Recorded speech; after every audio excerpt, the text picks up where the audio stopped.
So I'm with this pipe again. I have another video if you want to look at it, where I diagnosed this issue. But 40,000 kilometers later, and the same issue again. I'm glad to say though that Honda have adjusted the part. Well, they've adjusted the part number anyway, and this one looks to be an upgraded part. So maybe they've realized that this was an issue. I just had the drawing there because I had some comments on the previous video, and people being charged mad money to get this swapped out in a car dealership. So I'm going to do in this video, I'm going to install this pipe and remove the old one. Now the old one I was stuck on the side of a road, so it has a bit of duct tape and that kind of thing, because I had to just get going. Yeah, look, it's very simple. As you can see, there's two clips. The pipe pops out and a new pipe pops in, and that's essentially it. There's nothing else to it, so there's no reason why this should cost a lot of money. Ideally you would remove this pipe when you're changing the air filter. I suspect that's why it keeps getting cracked. It's because it's not very flexible. So each time you change the air filter, if you're not removing this pipe, you're bending it. So it does.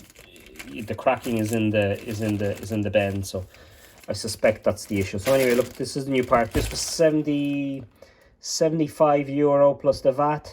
I got a bit cheaper than that, but that's the price. That's the price from Honda. So so it's not too expensive. Let's have a look at this pipe.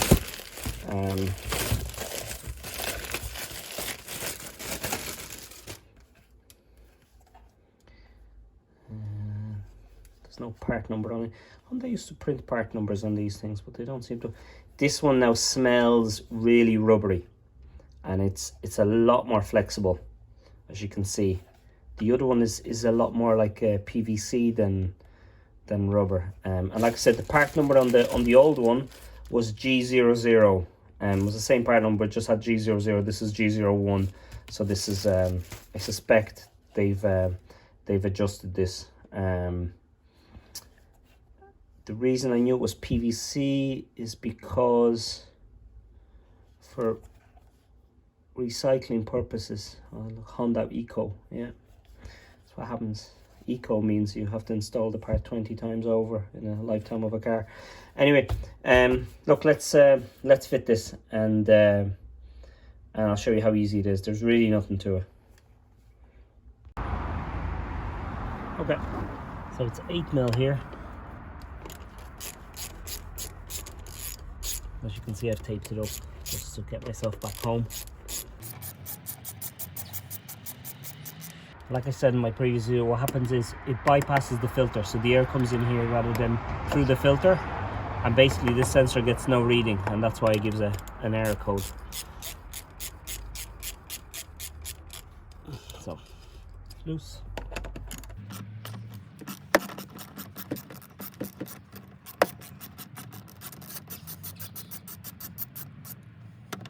Loose. Sensor. I'll just open it up.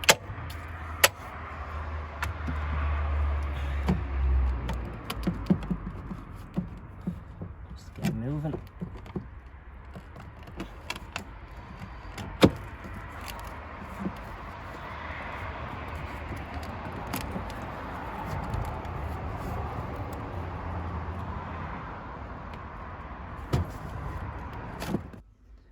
Alright, so I brought it back. I took off that duct tape, and as you can see, it's spectacularly failed again. Here and back here as well, exact same thing. But the only difference I can see between these two pipes is that thing that I mentioned before.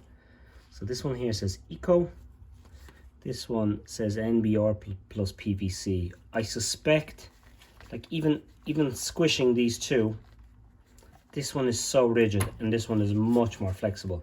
Like, it's really flexible. Now, you could say age related, but I don't think it's age related. I think it's actually the material that they're using for this. So this new upgraded part, I suspect is going to last a good while. You know, the cracking happens here and here, kind of at the extremities of the pipe. So look, I'll pop it back on. All I got to do is just move those two Just two little clamps across. There's one.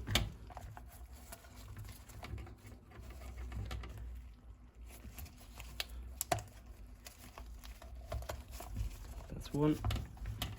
Same thing. Obviously you don't need to replace the clamps because they should last for the lifetime of the car.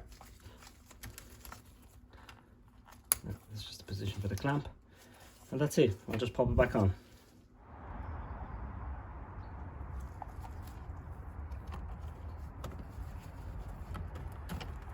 There's a little knob that lines up here, so you know where to go.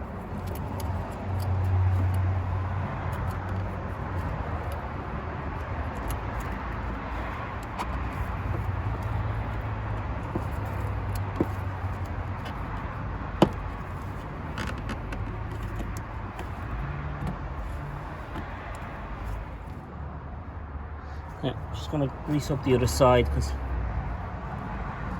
it seems to be struggling to get in.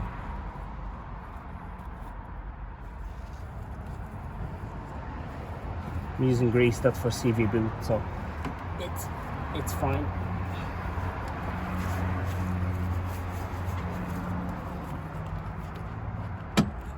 Now, there it is, popped in. Close them up.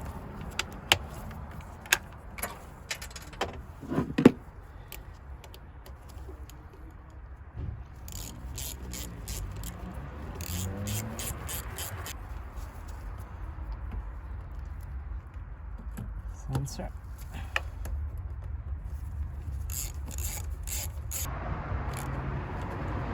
Now, obviously, if you have an error, you now need to reset the error on the computer, and that's it. Job done.